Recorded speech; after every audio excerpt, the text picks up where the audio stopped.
combustão é um outro exemplo de reação química de síntese, na qual um combustível reage com um comburente e dá origem ao produto da combustão. Normalmente são as cinzas, né? Os restos daquele que está sendo queimado. Então, como combustível, álcool, gasolina, papel, tudo aquilo que pode ser queimado é considerado combustível. Enquanto que o comburente, observe, o comburente das reações da reação química combustão é o oxigênio. Então, se você tem álcool, gasolina, papel, mas o oxigênio não está presente, a combustão ela não vai acontecer. E é por isso que pode-se fazer aquela prática bem simples do dia a dia. Você tem uma vela acesa, né? E essa vela está em chamas. Depois de algum tempinho, cobre essa vela, ainda em chamas, com um copo de vidro. E espera-se alguns minutinhos, alguns segundos. Depois de algum tempinho, essa vela vai ter se apagado. Por quê? Existe o combustível, que nesse caso é a parafina. Existe, mas não existe o comburente, que é o oxigênio. Então, nessa reação química, o oxigênio ele é imprescindível. Por que que o oxigênio, então, aqui acabou, né? A vela vai ficar acesa por alguns instantes. Porque ainda vai haver um pouco de oxigênio dissolvido aqui, mas depois que o oxigênio acabar e ele não entrar novamente, essa chama ela vai se apagar. E isso tudo é descrito por leis da química, né? Alguns pesquisadores, há muitos anos atrás, 200, 300 anos atrás, eles já percebiam que essas reações químicas pareciam que tinham um padrão. E ao longo de muitas pesquisas, eles foram descrevendo o que a gente chama de leis da química. E uma delas é a chamada lei de conservação das massas, ou lei de Lavoisier. Lavoisier diz o seguinte: na natureza, nada se cria, nada se perde, tudo se transforma. Trocando em palavras mais próximas a nós, tudo que está presente na natureza está sujeito a passar por uma transformação. E essa transformação é justamente o que nós chamamos de uma reação química.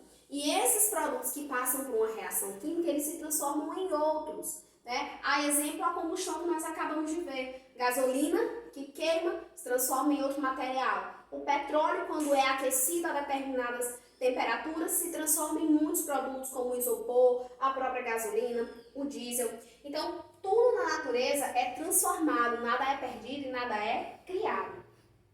Outra lei bastante conhecida da química é a chamada lei de proporções definidas, ou lei de Proust. Proust diz o seguinte: que a proporção das massas com que as substâncias reagem para formar outras substâncias é sempre a mesma. Então imagine uma situação em que você tem 10 gramas de gás carbônico reagindo com 10 gramas de oxigênio. Ao final da transformação química, vai dar origem a um novo produto, a uma nova substância. Porém, as 10 gramas de cada um dos reagentes devem estar presentes no produto, porque na natureza nada se perde, nada se cria, na verdade tudo se transforma.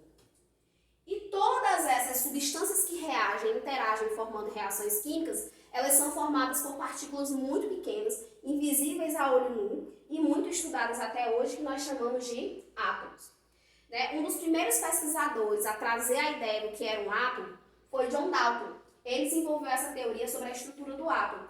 E hoje nós sabemos que as reações químicas acontecem entre as substâncias, que são formadas por átomos de elementos químicos, aqueles que estão presentes na tabela periódica que nós veremos mais adiante. Que elementos químicos são esses? Carbono, hidrogênio, oxigênio, nitrogênio, ferro, níquel, todos eles, o césio, o urânio, que são utilizados na geração de energia, todos eles são elementos químicos e reagem na natureza, alguns mais, outros menos. E os átomos, então, que é essa partícula muito, muito pequena daquilo que existe, os átomos eles se unem e formam as moléculas, que já são um pouco maiores, que formam as substâncias, que reagem, interagem entre si e se transformam.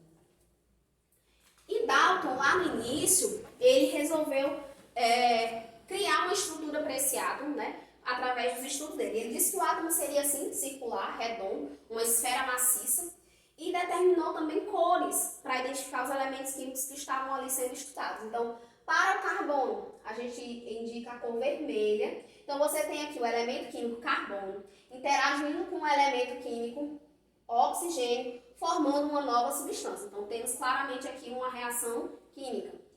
Um átomo de carbono reagindo com 2 átomos de oxigênio, formando uma nova substância que nós chamamos de dióxido de carbono. E aqui, mais uma vez, uma nova interação. Uma molécula de gás carbônico, um átomo de gás carbônico interagindo com 2 átomos de oxigênio, dando origem a uma molécula de gás carbônico. Então, isso é uma reação química em cores, onde você descreve os elementos químicos que estão interagindo por meio das cores. Já nas leis das proporções definidas de Proust, é o que eu havia comentado antes. Observe, nós temos aqui a formação de uma substância chamada amônia. A amônia ela é formada pelo nitrogênio e pelo hidrogênio. Se numa reação química eu tenho 1 grama de nitrogênio mais 4,6 gramas de hidrogênio, o produto, que é a amônia, tem que ter quantas gramas? 5,66 gramas no produto final.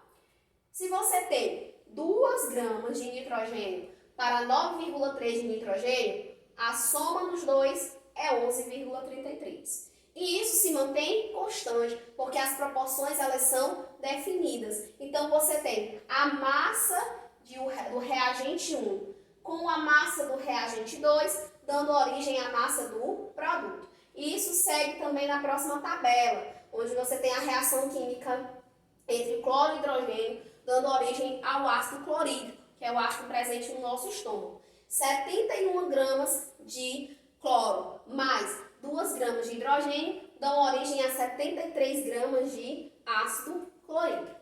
Gente, qualquer dúvida, vocês podem me procurar pelo WhatsApp, tá?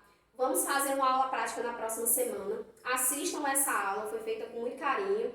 Um abraço em todos e boa tarde. E obrigado pela atenção.